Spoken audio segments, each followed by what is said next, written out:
Hello, everyone. Sara Blau here. I decided to do a quick podcast with my good friend, Rivky Boyarsky. And together we wanted to try to quickly explain what in the world is going on with Protect Chinuch. Now, I know everyone is amazing and everyone hopped on board and signed and got people to share, but we wanted to quickly explain what are these regulations, what's going on. So, hi, Rivky. Tell us a little bit about yourself and then we'll delve right into it. Hi. Okay. So my name is Rivky Boyarsky. I am first and foremost a wife and a mother in the community. I have 5 beautiful children who go to our community schools here in New York. Yeah. And yeah, 5 beautiful children, as you can hear. And I'm also a nurse, midwife, and kala teacher. So I straddle both worlds, being in our community, being out of our community. And I get to see things from a little bit of a different perspective sometimes. So that's one point I want to make. The other point I want to make that I think is very important, and I think maybe other people who got the forward or saw the flyers kind of feel the same way that I felt initially. There are a lot of things that go around our community. A lot of people are very passionate. A lot of people really take causes to heart. And things get forwarded all the time. We get them all the time. And we kind of like when we see things in 5, 6 groups, sometimes maybe we just like, whoop, next, whatever. It's one of those things. I may not agree with it. I don't know if I want to waste my time on it. I don't know what's happening. Do I care what's happening? My life is good. You know, my little bubble of my home and my whatever. Do I really have to hear? So when Sara reached out to me and said, Rivky, can you get involved? I was like, sure. And I did it really because Sara and I are friends. And I was like, okay, no problem. I'll hop on. And as I watched this WhatsApp back and forth, I realized that this was intriguing. This was something that was important. This is something I need to listen to. But again, I kind of was a little bit skeptical. I was like, okay, so it sounds really good on these from publications and our viewpoint pieces and our opinion pieces. It sounds like something that I really need to support, but I want to see this bill itself. Now, I was forwarded a short portion of it, the summary of it. That's on the website. And I actually went back to the original, which is not a short thing to read. It's a long read and it's a slow read, but I took the time on Motzei Shabbos to go through it. And I asked questions because there were, things I didn't fully understand. I'm not in the realm of education in that sort of way, that I didn't understand all the words, that I didn't understand all the concepts. I didn't understand why we couldn't do different pathways and different things.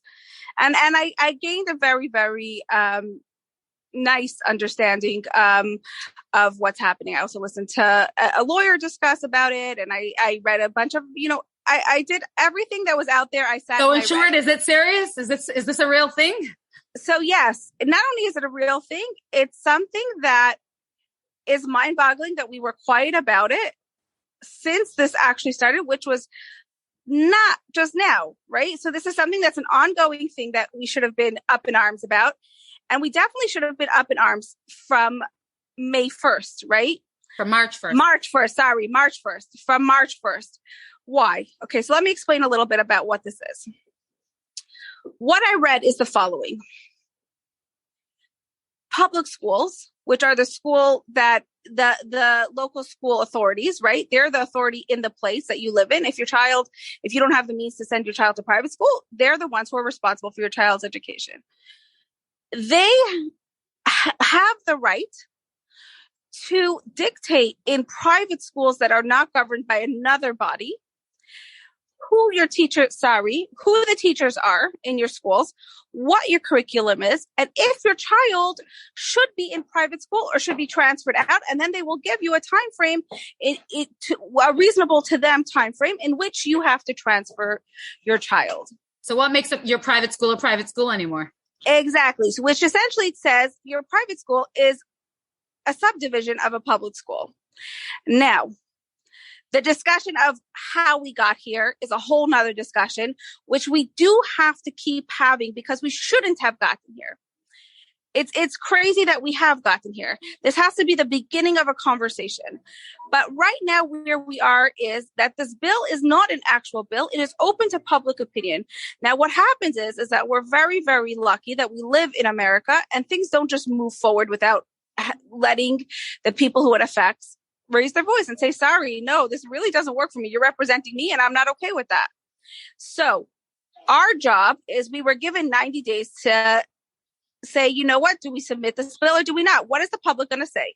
Now, if the public is quiet, it moves along because obviously the public didn't care. They agree with it. Shtika kaida, let's move forward. If the public says, no, not only are we upset, so many of us are upset. 200,000 of us are saying, no, what are you thinking? Then they're going to say, maybe this isn't the right choice. And that's our point. Our point is that we have to stand up and say, if I am spending time, money, resources, choosing a specific type of education for my child, choosing a Yiddish chinuch for my child, I don't care what school you're putting your kid in, modern Orthodox, Sephardi, Chabad, it's affecting everyone, right? Yeah, so, and the truth is, if you look at the schools that are joining, it's all across the Torah spectrum. It's Hasidish, it's Litvish, it's Sephardish, it's exactly what you just said, modern Orthodox. There's 4 or 5 schools I saw, they have their own pages. We are joining together with the entire Torah spectrum and saying, this doesn't work. Right. So what we're saying is that we want to have autonomy in our schools. We want to choose for our children what we know is best for our children. We want to be able to give our children a Jewish education. We want to be able to decide that our kids are going to learn Gemara and our kids are going to learn Mishnayos and our kids are going to learn Navi and Hysteria and all the subjects that aren't found in a public school, because that is our choice to have for our children. And not only that, to not teach things that are contrary to our values. It's not only about what yes to teach, but it's also what not to teach. We don't have to be teaching things that are not in line or not in sync with Torah values. Right. And we want to also have people who are role models to our children, people who live in the life that we're living. And Baruch Hashem, today we have science teachers and math teachers and American history teachers who are all living a frum life where they're able to, and we want to continue to have the power to have a frum principle. These are the things that we want to have. And we don't want someone else to tell us, well, in a week, you need to switch your kid to a public school. It's crazy to even think that right. Could be it doesn't even, it's so ludicrous that people don't believe this is real. Like, how could this happen? I didn't believe it. I was like, okay, so stop being dramatic. Like, we see the headlines all the time from things. Oh, our chinuch is like, I was like, okay, it's under attack. Like, let's not be so dramatic. Like, how, like, are you serious? Right. Yes, it's actually serious. We want to I also want to bring to people the point is it serious? Yes, it's absolutely serious. Do we have to do something about it to make sure we never get to the state again? Yes. But I also, for whoever's listening and saying, oh, well, it's not an actual bill yet. It's not up for law yet. You're right. But we have to make sure it doesn't get there, right? So we have to make sure that we aren't going to be at a state where our hands are more tied than they are now. Right now, all we need is public noise. We need people to say, no, this is not okay. And then it's off the table. As soon as there's noise, it's off the table. That's really the goal right now. Right. And though this came up a few years ago and signatures took it off the table, we have to be committed to being here. In other words, we don't know what's coming next.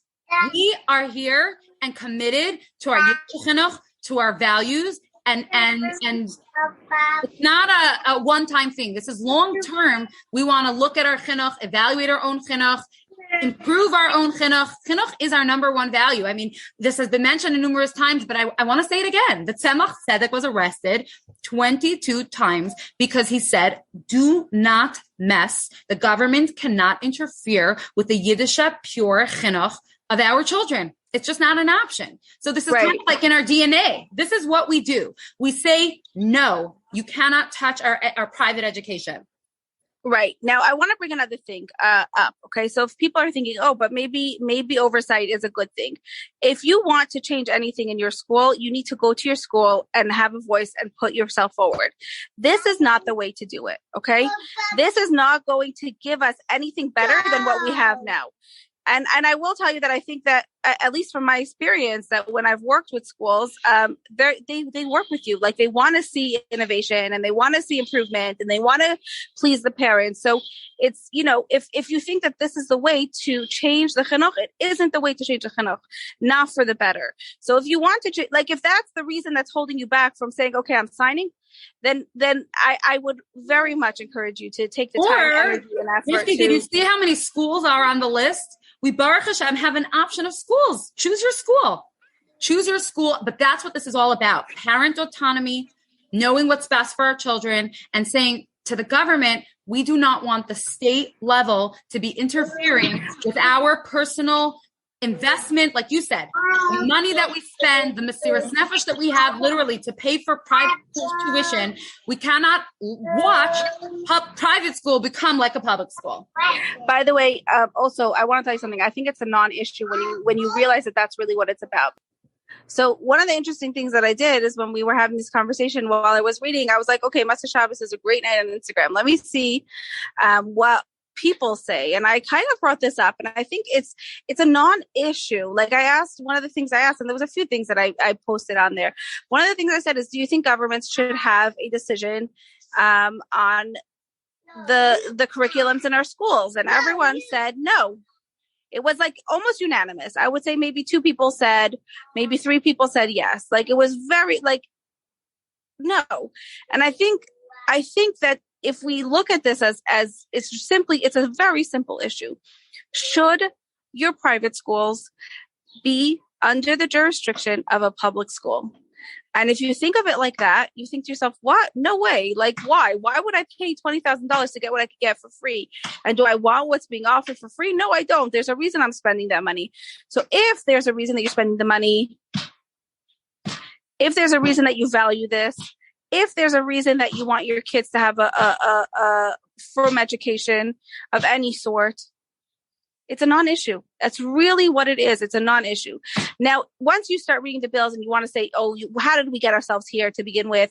Where is our governing body? What are the changes I want to make? That is a separate discussion. Right now, it's an invitation for a good discussion. In other words, I do think this is a good time to talk about our education and improvement.